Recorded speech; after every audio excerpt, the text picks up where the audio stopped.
kill you.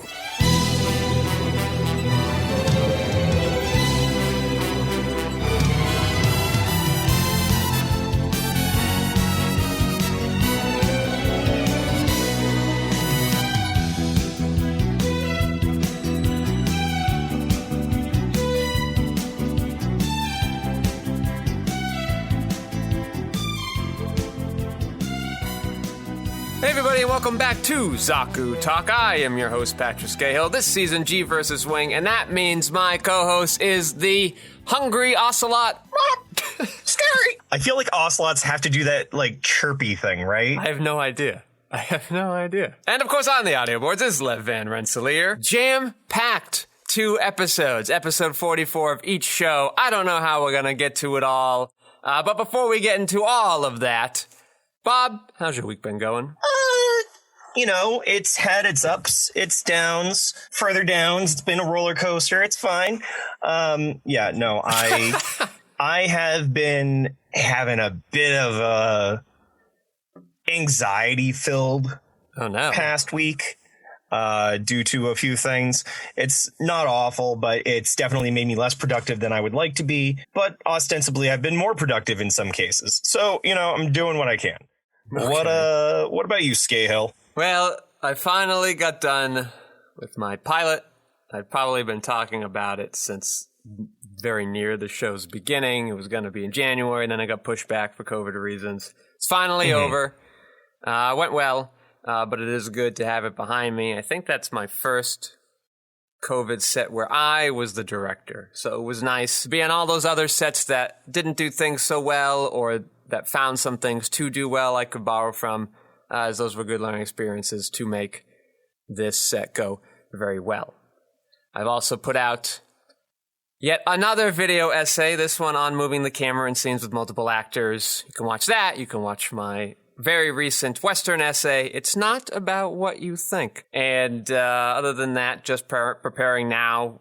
All attention is now focused on this set in June I have, where I'll be doing my Unreal stuff, my animated stuff, things like that. Looking forward to it. Well, all right then, Bob. Why don't you jump on in and give us a summary of episode 44 of G Gundam. Episode 44 of G Gundam. Schwartz rests in grace. Domon's tearful attack.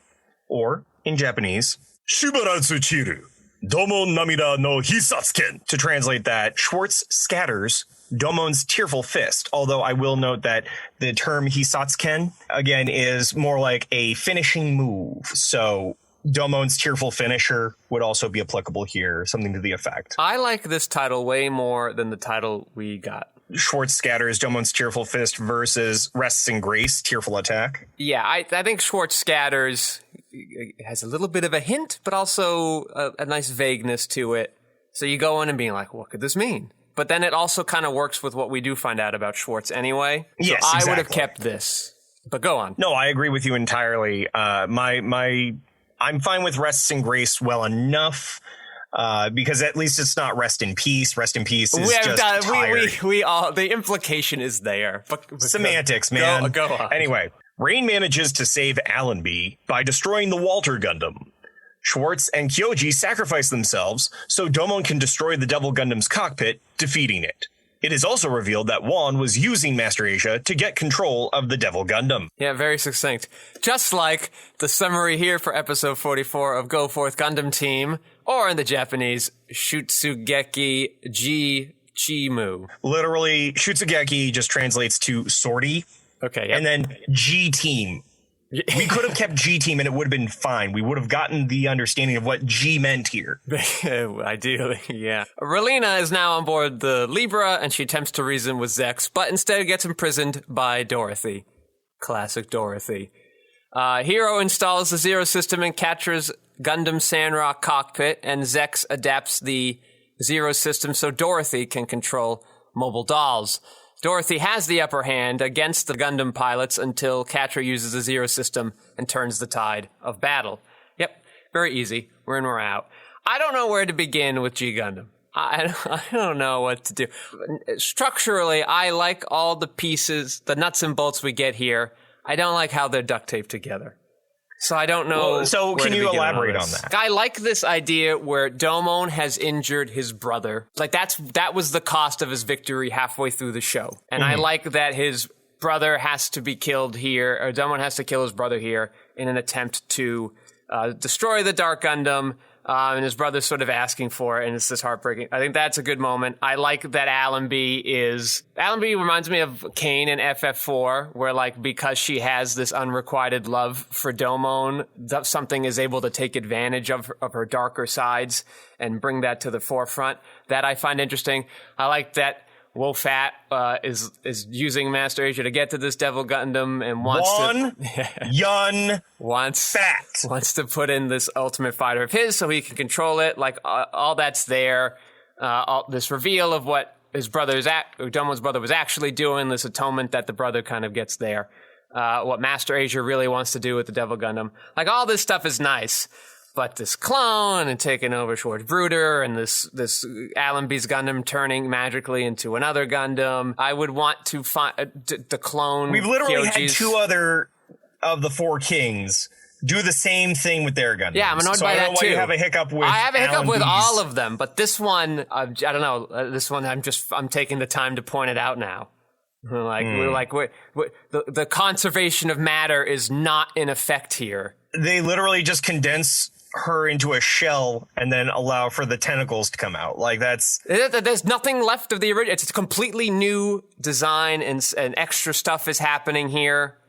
And it just happened because like it's this Devil Gundam is just magic. The way that I see the Walter Gundam, which by the way, this is the Walter Gundam that I've been referring to. I thought he was going to pilot it. He just like has one. I thought so too. I think there's a misnomer here where because he is controlling Devil Allenby. Okay. Some people attribute it to being his Gundam. I see. Whether or not he is physically piloting. Okay. So that was a misconstruing of somebody else's words into my brain. I look at it as it is the Devil's Seed. This entire time, Wan Yun Fat has been trying to breed Allenby into being the new controlling force of the Devil Gundam.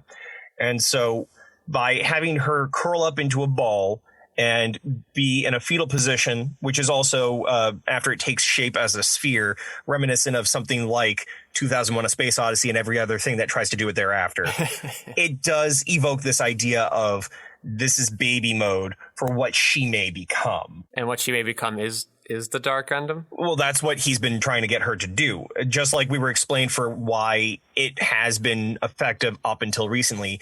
The Devil Gundam, after being malfunctioned and reprogrammed, it pulls in Kyoji and uses it effectively as a power source. So by Wan Yun Fat having used the Berserker system, put it to max, and have it be under his control, he effectively has control of the Devil Gundam without having to risk anything. I like the idea of this Devil Gundam symbioting people into batteries, though I go back and forth on if I'd want a little hint of that earlier. I like that it turned out that this Gundam was made to help the Earth somehow. A little confused on the exact nature of that. What I don't like is that we get from one to the other via what I would call the Goku effect, where the Gundam lands on the Earth, bonks its head, and now forgets what its original purpose is. I would like to find a clean way of doing that. That is fair. I'll give you that. But I will say that we did get hints of this symbiosis very early on in the series. Where? First time we get it is when we're over in Neo-Egypt fight, where we're dealing with the Mummy Gundam. We start seeing it there. But we also see it when we first land in Shinjuku. We see that these nameless pilots are being used as batteries for the Death Army. They are being pulled in, they are being converted, and then they are being utilized as cores for each of these machines. So we've seen that this has been a thing with the things that are being output from the Devil Gundam. So it only makes sense that it's self-replicating. And if it's going to self-replicate, it's probably going to do as close to a similar design to itself as possible. So we've gotten hints, It just hasn't been quite as overt. No, and we did see it a bit back when we were in the Guyana Highlands. Yeah, it's probably not the overtness that I need, but maybe something a little more recent. Like, that's the interesting thing about watching these shows in what I'll call broadcast time, is we get to see, like, what information is sticking. But I'm not a good sample size. Like, I wish there were, like, 3 of me or 3 different people who are watching this for the, quote, the first-ish time. And we could see what things stick with them, what things don't, and then we could kind of figure out what some highlights are, why they might be sticking, what aren't, and then we can kind of fill in some gaps from there. Well, I also feel like another thing to consider, and we've talked about this the entire series run now, is because you are used to the beats of a traditional Gundam, the way that the story structure is for this is different enough, not, balls to the wall different, but different enough that it's not going to hit the same beats that something like Wing, original, 0080 might, right? It's not the same beat structure. I don't think it's the beats that have anything to do with it. I think it's just the genre conventions. And I think this is why I don't want the sample size to just be me. I think some things are just not going to be of interest to me. Or I'm going to be like, okay, Scooby-Doo stuff, and kind of write it off. So that's where I'd want a few other people who have different predilections than me to come in, and then we could have a better idea. Ultimately, it sort of wouldn't matter if we were to rewrite this, because this is probably not how this show would air if we did a revision of it, right? Because we're in a streaming age now where they like to kind of crap out a bunch of episodes all at once, or you could go back a lot more easily and watch it. So we could play around with different things here and not have to worry about some of these old-fashioned things. Really just a thought exercise.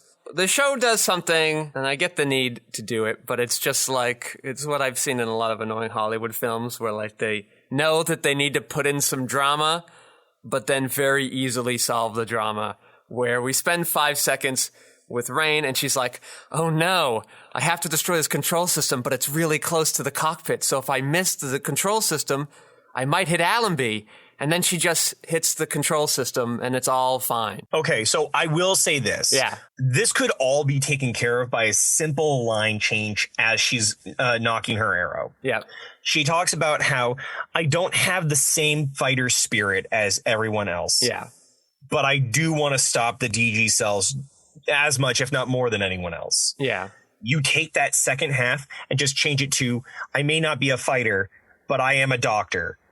And I hope my precision will do something. Yeah, that would be fine. That would be it completely wonderful. Fixes that. I would be very okay with that. That would be fine. Yeah.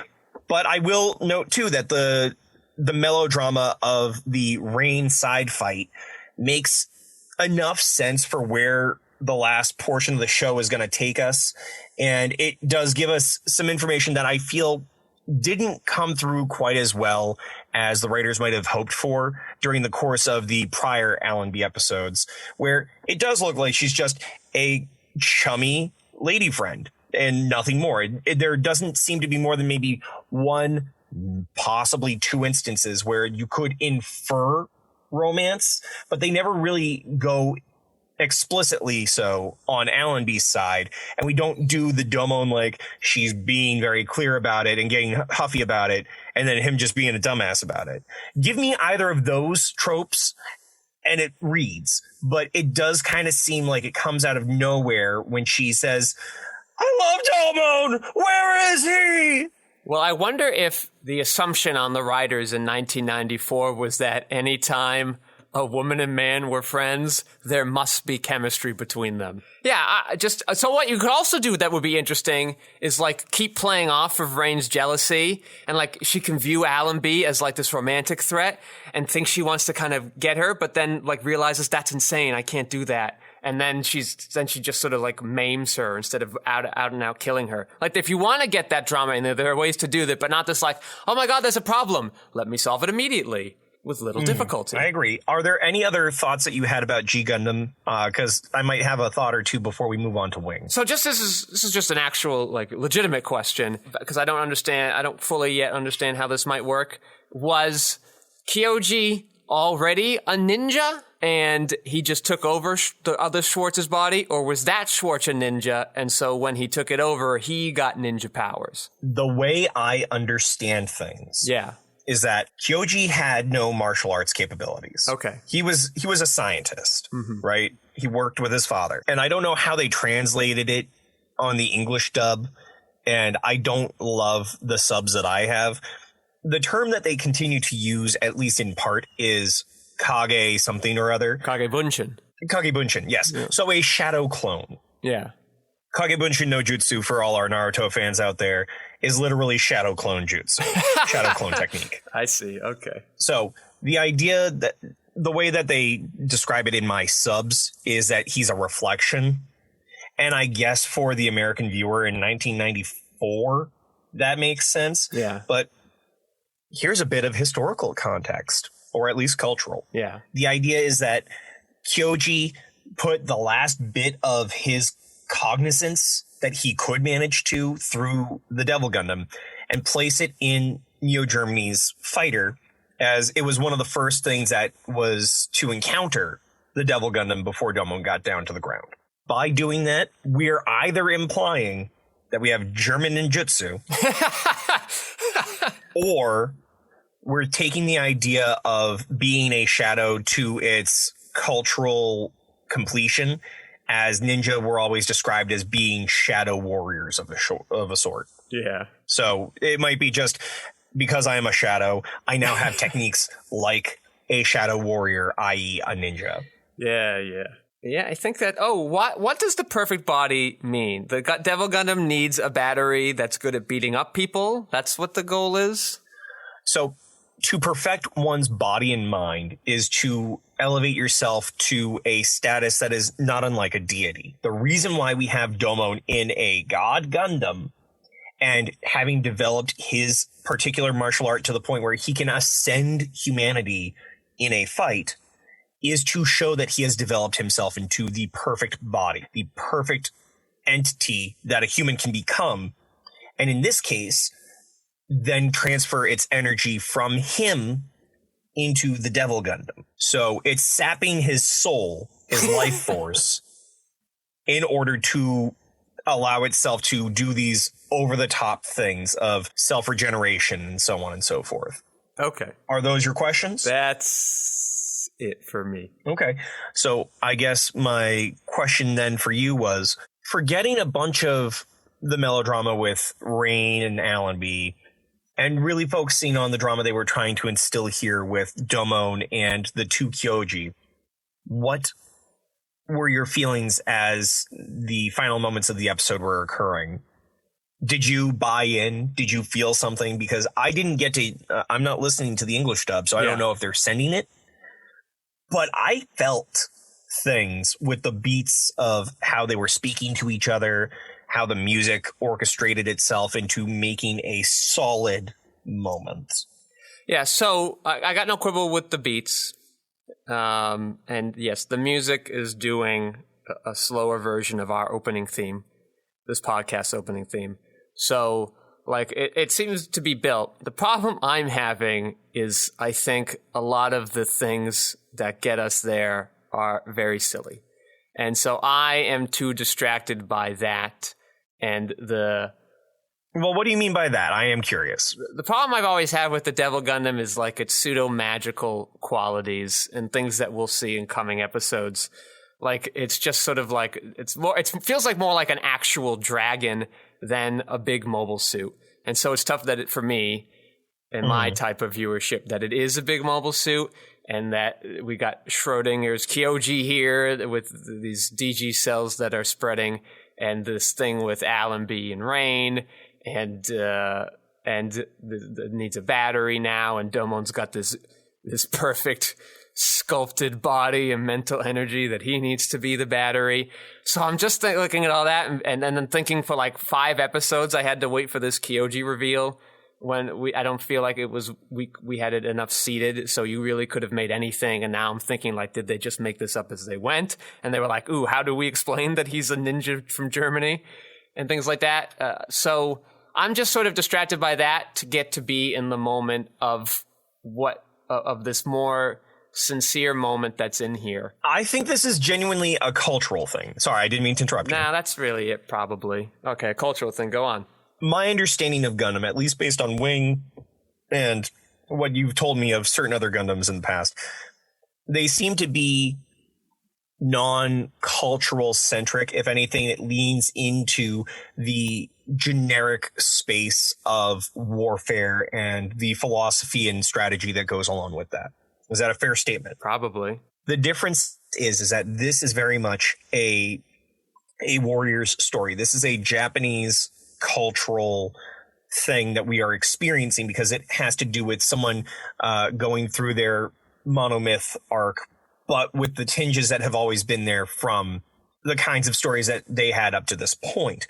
There are a lot of hints of popular shows that would have this structure showing up here. I believe it was called Shadow Warriors 4 was a show that Quentin Tarantino had watched and was one of the many inspirations for Kill Bill.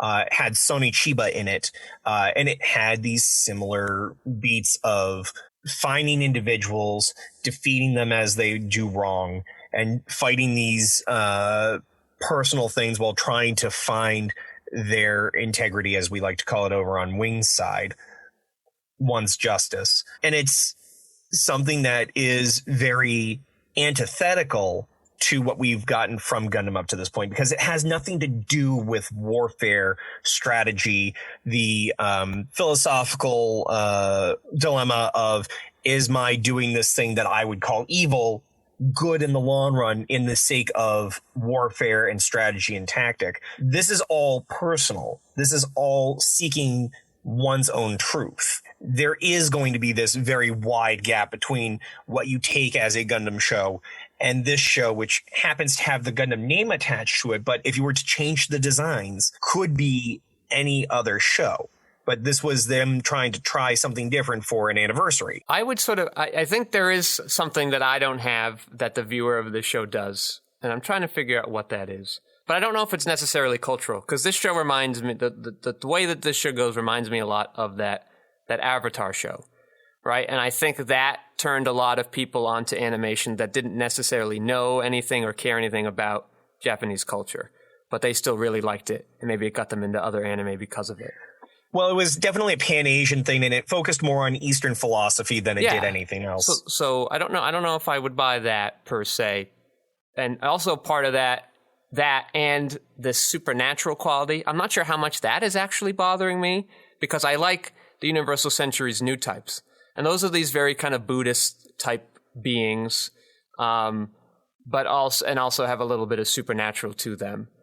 And I'm very okay with that and interested with what they do with that. So I'm not too certain what is my disconnect here and why this is harder for me to swallow. I don't know if it's this personal truth either, because we're seeing our Gundam pilots find it in themselves, and they themselves are the personal truth in the midst of these two sides that have been brought up in this fanatical war frenzy. I believe that the difference might lie, at least from my perspective. Yeah. This series really does push the conceit of being able to speak with one's fists, to take the fire of one's passion and allow it to burn brightly. All these very fluffy, melodramatic concepts that don't jive with Gundam as a property. Gundam as a property doesn't seem to, other than I think more recent series like the Build runs, that most of them are more focused on warfare, the horrors of war, the ideas of how politic play into action. But that's absent here because we are trying to focus on the self, which is in its own way an offset conceit from what most people want to talk about in these, which is the absence of self and to be wholly within the moment. One could say that is what Domon learned in the cave with the drops and how he's able to have his perfect form when he's piloting the God Gundam when he goes gold. Yeah, and I would say that. So, like the Build Fighters, I don't know if it's fair to compare that to Gundam, because just like SD Gundam, it's meant to be a very different thing. But where I think I'm okay-ish with the Build series is that they're silly and don't really try to not be silly. Even when they get a little serious, they acknowledge that they're a silly show. And a lot of problem I've had with G Gundam is like it has some silly moments, but then also wants to get deadly serious. And that's been hard for me to straddle. But the speaking with the fist thing has been the thing that stood out with me for like the last 5 episodes, where I look at it and I go, this is kind of the only Gundam that's like very pro fighting. it's not pro all-out martial assault and drone strikes and relentless things, but it's the one where it's like fighting can solve problems. And that maybe is something that's harder for me to kind of get behind. The nobility of the martial artist is something I didn't really grow up. If there's a cultural aspect that I'm having trouble with via Japan and the Orient, it might have something to do with that particular thing. What is jumping out to you in Gundam Wing here? I am frustrated by Dorothy in this episode, especially. Yeah. Up to this point, her actions seemed to have a methodology to them. They seemed to have a flow that showed she understood. I even said so an episode or two ago with the way that it appears she understands Zex. Yeah. She makes a lot of blunders in this episode. Yeah. And I'm not just referring to the way that she's having to deal with the fight with Catra and anything like that. Mm-hmm. I'm also thinking of how she tries to do this thing that she should know by now, having been with Relina for as long as she has, is not gonna happen. And was made very clear while on the bridge with her brother. She has no desire to get to that point, at least up until this moment where she locks Relina in this room. And the way that the last line is read is very foreboding of, are we going to finally break Relina from being this pure entity into something that just fits with the mold of everybody else? This is our one person, our one chance at attempting true pacifism, and people have been trying to crack at her so that they can feel like they're in the right. I think that is a huge blunder on Dorothy's part for whatever machinations she thinks she's a part of. Well, here's what I think might be going through Dorothy's mind in that moment is, Relina, you can kill your brother, or you can have thousands of people die in this war because you wouldn't do that. Which stains your hand more? I think if she was more overt about it like that, instead of talking as cryptically as she has this entire fucking series, then she might have been more inclined to take an idea here. But all she was told was, okay, well, if you're not going to kill him, you're going to be stuck watching this. She doesn't even tell her that she's going to lock her in. I mean, it doesn't matter if you can lock her in or not. You haven't been able to convince your brother so far. What are you going to do that's different next time? It doesn't matter that you lock her in. But interestingly, in the manga, she doesn't try to convince her to kill Zex. She brings her into the room where the Epion system is with all the mobile dolls and says, I'm going to pilot these mobile dolls. I'm going to kill a bunch of people. If you want to stop that, here's a gun. You have to shoot me. That is more interesting to me because, especially where we've already built Dorothy to be this mirror image of Relina, it would be interesting to see, could I pull this gun on someone who is effectively my opposite? This is clearly the red versus blue of a war. I believe I'm right. I believe you're wrong. Yeah. But am I going to do anything about it? That makes sense. As opposed to, we've seen as viewers, Zex have these different ways of pivoting and trying to make things work. We understand that he is doing something. We just don't know what that is yet. And by way of that, Relina, having been in her position, sees this too. We have a wild card in Dorothy. The scene in the manga that you just described makes 1,000 times more sense to me than just, hey, you want to go kill your brother? No? Okay, fuck you then. Yeah, I agree with that too. Especially you would get this potent moment where it's like, if Relina kills Dorothy, Relina then becomes Dorothy. So there's an interesting kind of rebirth there that I think, I would do in an animated remake as well. It is a Batman Joker thing. Yes, correct? Yes, exactly. I agree with that. I want to know why it is that it takes Catra, at least in the Japanese side, he doesn't really change too much of his tone. Yeah. Or any weight, gravitas behind his words. But when he starts trying to direct everyone after training on the Zero system, everyone seems to be on board with his direction. But when he's trying to just have people take a second to listen first, instead of just saying, no, just do it, everybody basically tells him to piss off. I 100% agree here. I like this idea of Catra having to atone with his use of the Zero system. It's something that was so long ago, the show very easily could have just forgotten it and been like, it's fine, he's the main character. So I'm glad that they have to do it. I'm glad it's Catra the one that's doing it, because he's really the only one of these five that's like super into teamwork. And kind of has this heart of space mentality that's going on. So it makes sense he would kind of be this tactical force, especially since he's the weakest of the fighters. But you're right. There is no vocal change in the way he was giving, even in English, in the way he was giving orders at the first half versus the second half. And they don't even know he's activated the Zero system. So it's not even going to be like, well, Zero knows what's up, so let's just do that.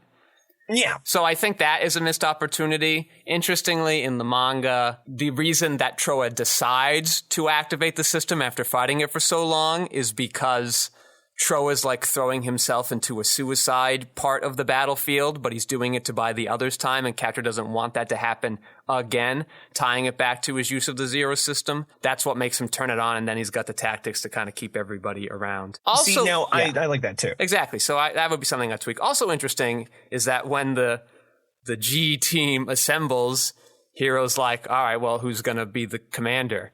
And Catra nominates Wu Fei for his cool judgment. And Wu Fei is, a little reluctant, but okay with it, but makes Catra be his advisor.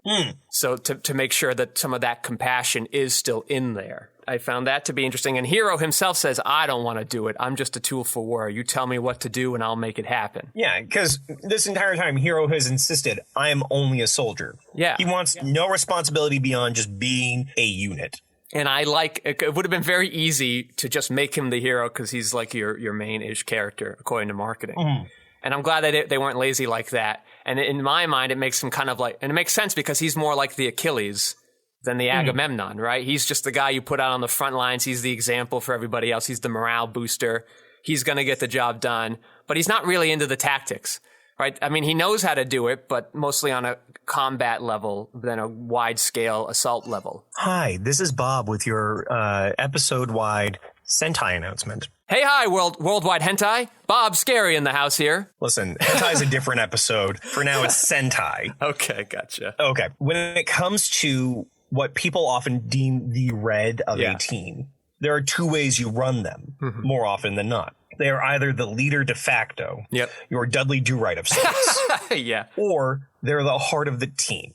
The person who everybody can rally around because they have the energy and the charisma to be able to build everyone up and push them forward. In the case of the latter, your tactical leader can be any other quote-unquote color so long as we still understand that the red is the one that brings everyone together. This applies here with Hiro in the Zero suit, the Zero or either wing really, because both of them are colored in the way that the quote unquote red of every series is colored.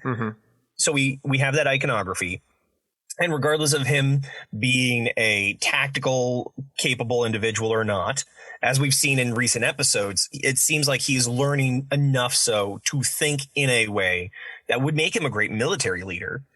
But he's a heart of the team style lead. So instead of him being a let me direct all of you and you all follow my lead in that way, it is I am going to the front of the line to do the big fight because I'm the only one of the five of us that can. Make sure you do your part. And they are inspired by that. Yeah. So I'm happy the show did that. I think your analysis there is spot on. I like the, again, the only really good thing of all these five coming together is all these debates, like at the beginning when they're deciding like, well, which one's our real enemy? Which one do we go after? Like I enjoy that debate because what we're going to get for the next couple episodes is like annoying JRPG, final dungeon, boring stuff. At least we'll get these little moments of like seeing their individual personalities kind of debate all of these potentially correct decisions. But I will also note here that we only spent a little bit of time to show Noin still not being sure about whether or not Zex is in the wrong. And I think that is a good place to have Noin in the battle right now, because it's not that she is a main hero character. She's not a main part of the team. She's an extra hero. She is a person who is on the sidelines and able to assist where she can, but she cannot do things on her own the way the other ones can. Yes, I agree there. We'll get to do some fun stuff with her. I want to talk about Zex for a second. Let's do it. I am very curious about your take on how his moment with Relina went. Yeah. Because it's not like he does the actual Darth Vader bit.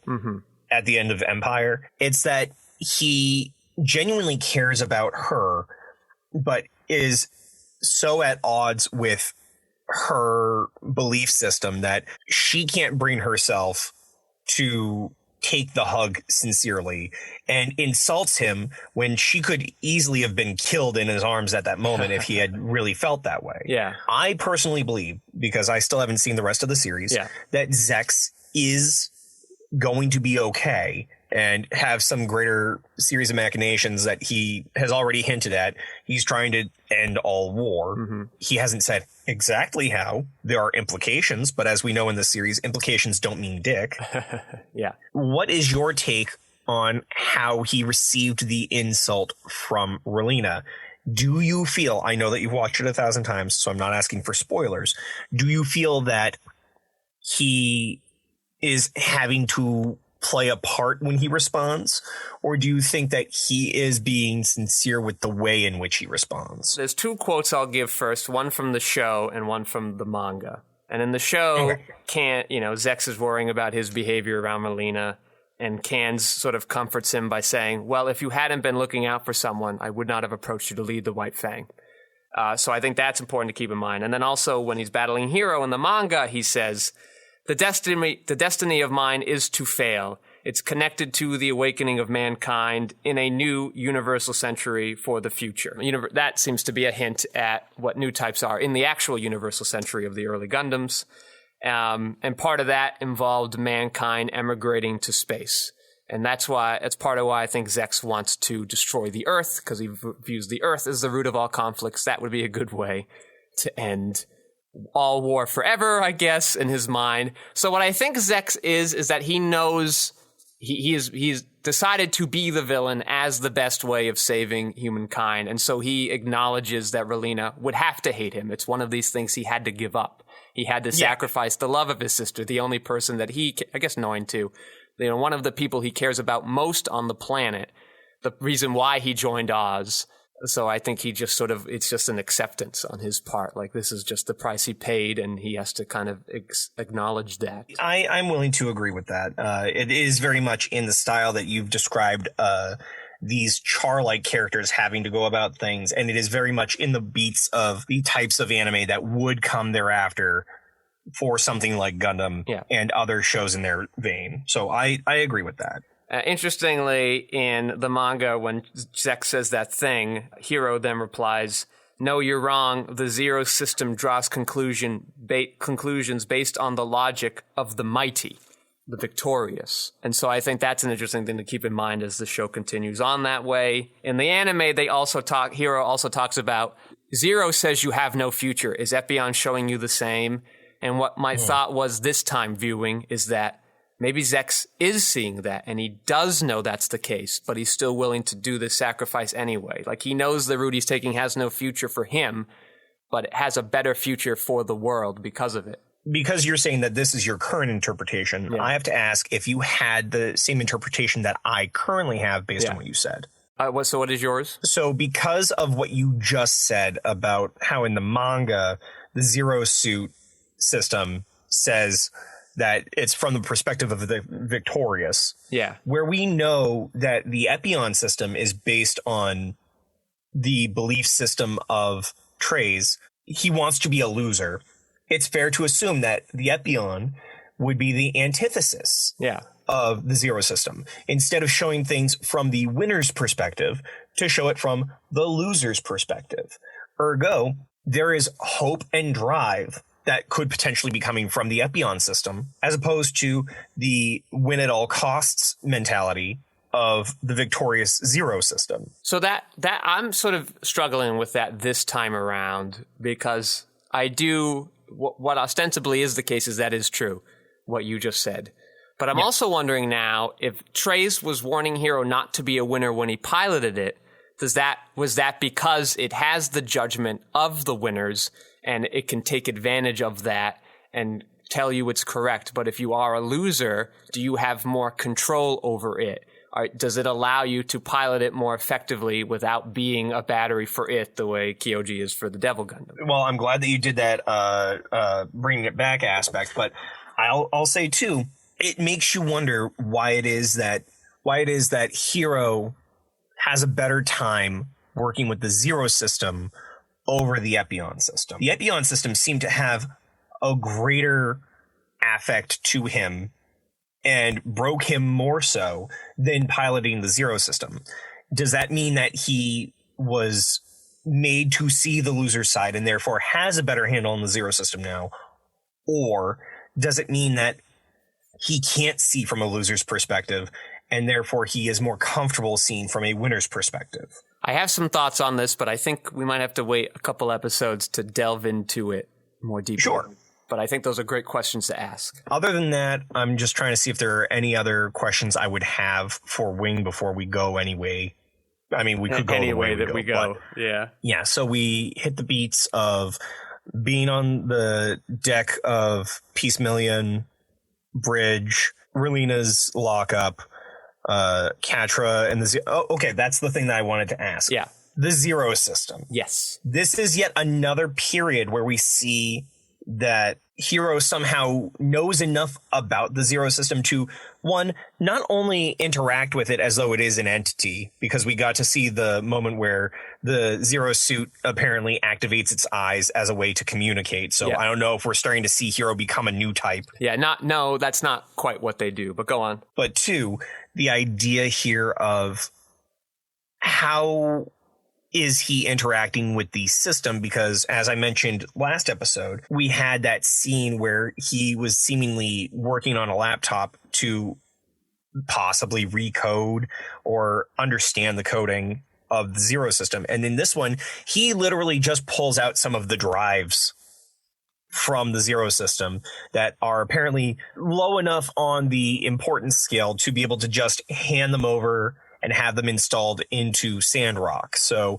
are we going to get an answer over the course of the next 5 episodes that will show why it is he seems to have this understanding of the Zero system? So my 2 theories on that is, one, with the talking to the Gundam and things like that, that is just an annoying thing other mecha series do, not necessarily usually in Gundam.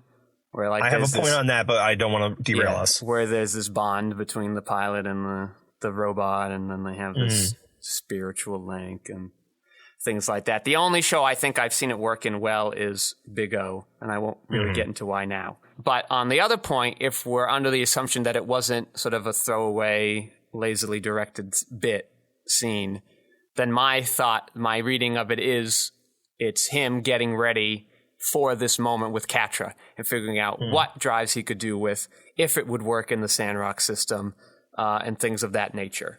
To pull it back, though, to the talking to the machine. Yeah. You know what? I'll save that. I get to go first this time on the way we go. That sounds fine. 2 last bits on Dorothy, where Zex and Hiro and the other pilots have had trouble dealing with the system of one robot going to their head. Somehow Dorothy has to have like 10,000 systems go into her head and keep an army of that size and all the infinite possibilities thereof in mind. That's got to be terrifying. That's got to be mind-shattering. That seems a bit overwhelming. I'm sort of worried for Dorothy in this episode. In the manga, she actually uses the Zero system to hack into the main cannon, and that's how she's able to get it to fire, because Cans is like, no, we're not going to do that. That would be bad for the Libra.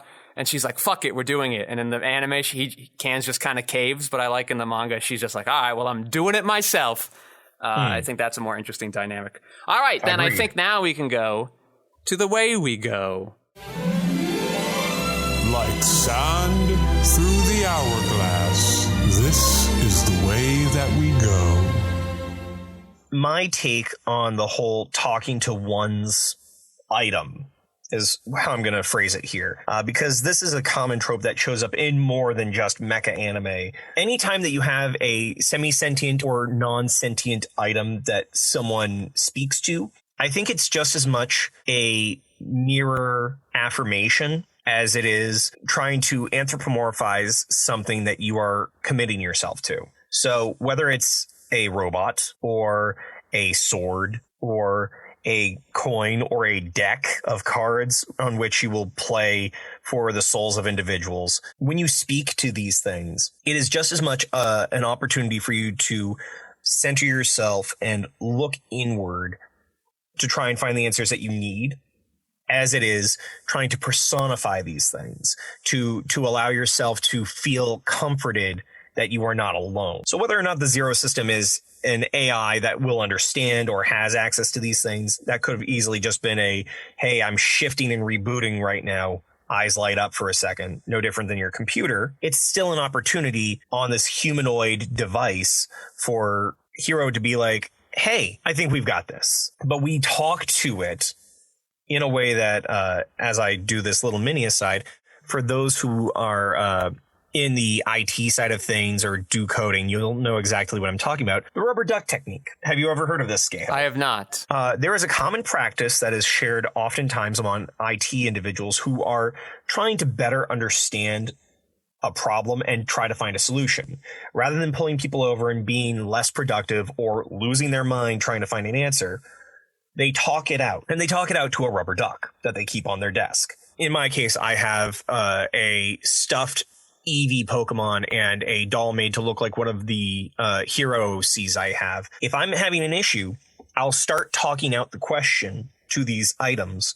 And by talking to them as though they were a person, I can try and use my thinking brain to understand what their responses might be. And it helps me to clarify another potential avenue, if not a straight up solution. So it is just as possible that when your mighty hero from Dragon Quest decides to speak to his magical sword, or when your robot pilot is talking to their robot, they're trying to solve a problem existentially or directly in the world of matter.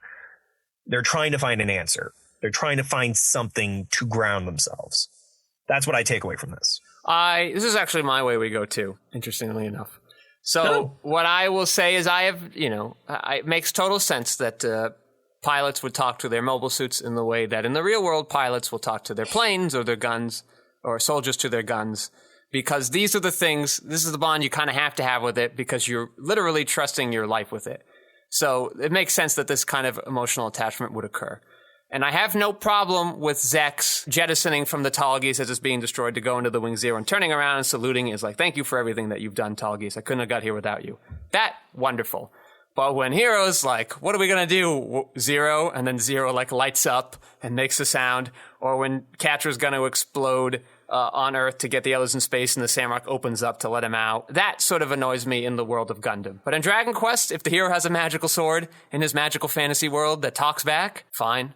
I got no beef with that. I'm not saying that the thing talks back. Okay. I used sword instead of gun because I don't like guns. You know that. Okay. So yeah, whatever. But if you were in a different genre, or even in G Gundam, and your Gundam talked, and you had this talking relationship with your thing, like that would be fine. But in the world of Gundam and our realistic robo, when those moments happen, and there aren't many of them throughout the metaverse of Gundam, but when those happen, I go like, oh, we'd step too far there. But if you want to be like heavy arms, how are we going to do this? And then like nothing, the heavy arms responds in no way. Very okay with that. I think the difference here is, again, our the types of media we've consumed, the culture we've taken in, and our personal affectations. If something falls around me while I'm, passing by and I accidentally bump it, I might say, don't you dare do that again to the cards that fell on the floor or the cup that didn't have anything in it, or I might apologize to it. There are people that do this sort of thing. They might talk to an inanimate object just because it creates a sense of comfort for them. It's not that they're expecting the cards to then slide a little further or the cup to do the same flip that it did before, but no, the next time it has a little bit of water in it to say, fuck you. It doesn't have to have an active response for you to respond to it, but there are times where you kind of want that. You kind of expect it. And in a story, something that is not nonfiction, you have to be able to, accept that, the story is trying to tell you something by having the lights boot up on Zero's eyes. Even if it's Hero knows that he just did a reboot to the system and knows that the lights are going to turn on that. I know when the light is going to turn on my power button for my desktop. If I'm having one of those moments, I might press the button and say, how are we doing this morning? Whatever the name of my computer is. And I see it blink on. That's great. We're going to have a great day. That's a moment just like what we're talking about. I think making these anthropomorphizing moments with our technology is just, it's a human thing. Well, no, because the Apple thing, whatever, coincidence. But the implication here in a show where we're expecting everything to mean something is like this implied sentience. And I think in a world where you set up where that's not a thing, but you have 2 moments where it happens, you're breaking the rules of your world and it becomes a distraction. That's why I would you take had your them new out. type moment up in space in the midpoint of the series. Yeah, I hate that too. This heart of space thing that literally means nothing and never comes back. I'd axe that. Get that out of there too. These 3 hiccups in 49 episodes that aren't related to anything else, they're distractions. They break the rules of your world and it becomes harder to engage with the material because of it. No matter which way we go, when we go, all roads lead to Rome. Now that I've said something nerdy, can we go to the nerd corner? Aye, sounds great. Let's take a walk to the Nerd Corner, where we will talk about a lot of nerd stuff. Yeah. Here's my nerd corner. It's probably my most exciting nerd corner ever. I don't know how you would top it, but the Criterion finally is releasing maybe the most important movie ever made. Andrei Tarkovsky's Mirror.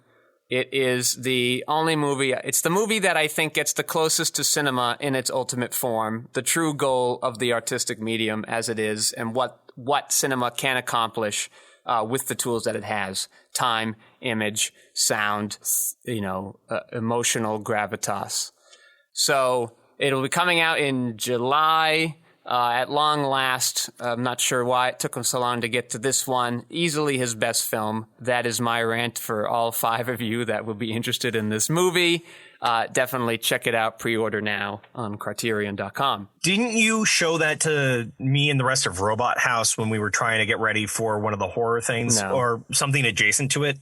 No. Because I feel like you've brought up this movie before, and not just on air, because I know you've talked about Mirror on air. I talk about before. Mirror all the time. I'll look for any excuse to talk about Mirror. No, I certainly would not show it to that crew. It's not even really a horror film. It's like an autobiographical film, kind of. So I did get to see it. It did play at that theater near you in Amherst when they were doing their Tarkov retrospective. That was one of the ones I got to see there. I also got to see his final film, The Sacrifice, which I think is very underrated of his. So Did you get to see those on film, or were they digital? No, they were film prints. Mm-hmm. Good. Yeah. So I've gotten to see 4 of his movies on film prints. Solaris and Mirror are sort of the gateway drug for Tarkovsky for most people, as they are the most accessible, and they're also a fun sci-fi genre. So still left on my list to see on film in a theater, Ivan's Childhood, Andrei Rublev, and Nostalgia.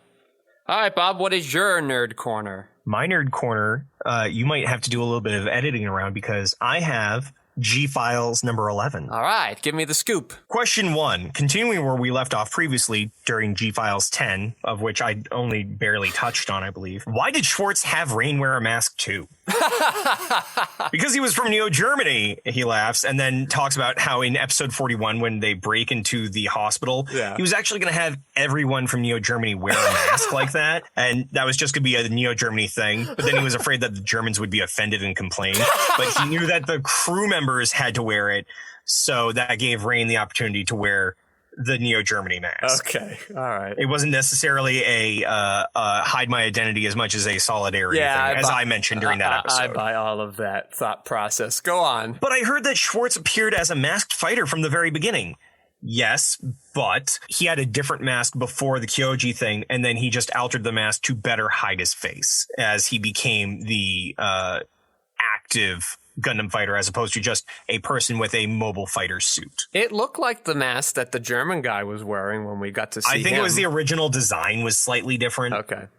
It's not that it's completely different. It's not like he went from a masquerade mask to a full, like, Kamen Rider mask, but the person laughs. By the way, what is the role of the Devil Gundam's pilot? It seemed as if it was operated by a pilot before its program started running out of control.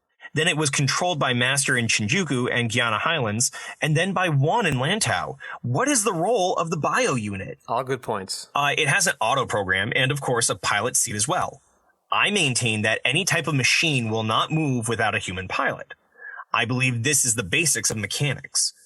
In the case of working machines, I think there are certainly automatic machines, but there are also those which only function when someone is in the control seat. So it's something like an airplane, right? Even though there are autopilots, a pilot or pilots gets into the plane, right? I want you to visualize that sort of relationship. If there are automatic controls in the machine, even one can pilot it to a certain degree. So the zombie soldiers of the Death Army also need humans as bio units to mobilize themselves. That is, each Death Army soldier had a human body in it. A bio unit is absolutely required for them. It is a mechanical part needed for movement. If the bio unit is missing, it won't work. So it's just like a car key? Exactly. It doesn't move unless a pilot is connected to it. However, I did not want to turn Kyoji into a zombie soldier, so I had to distinguish his case from others. That makes sense, though. I mean, think of most modern cars today that don't need to have a key insertion. No, but yes, it needs something to sit and create weight in the seat while the key is nearby. But all fine. It's a funny metaphor, but all fine. But I like this idea where they're like, why is Kyoji operated differently than the zombie pilots? And he goes, well, I wanted it to be different. So the end. I think that's fine. There's no reason. Well, this is the thing. This is about the rules. The rules don't matter in G Gundam. That's a problem where these dramatic moments happen. I can't buy in because anything can happen at any time, so it doesn't matter. I mean, I think this is one of those situations where it is art that is meant to be interpreted how the viewer chooses and does not need to have an answer at every turn by the director.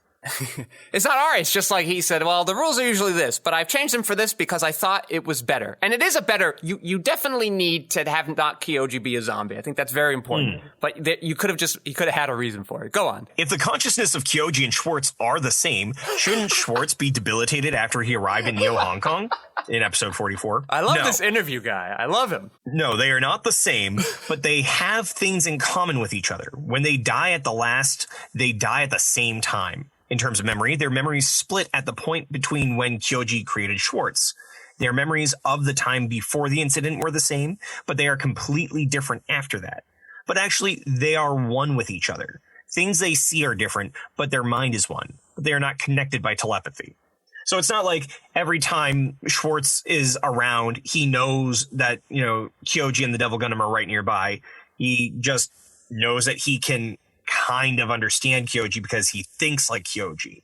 Yeah, I have no problem with all that. That all sounds fine. I thought the members of the Shuffle Alliance died as I watched episodes 42 through 44. But did they?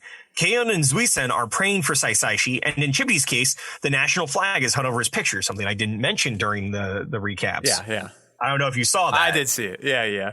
I gave that a lot of thought. I thought it was a good idea to depict the character's demise by showing the national flag hung like that. I was wondering what you were going to do with the story after that episode. What were you thinking?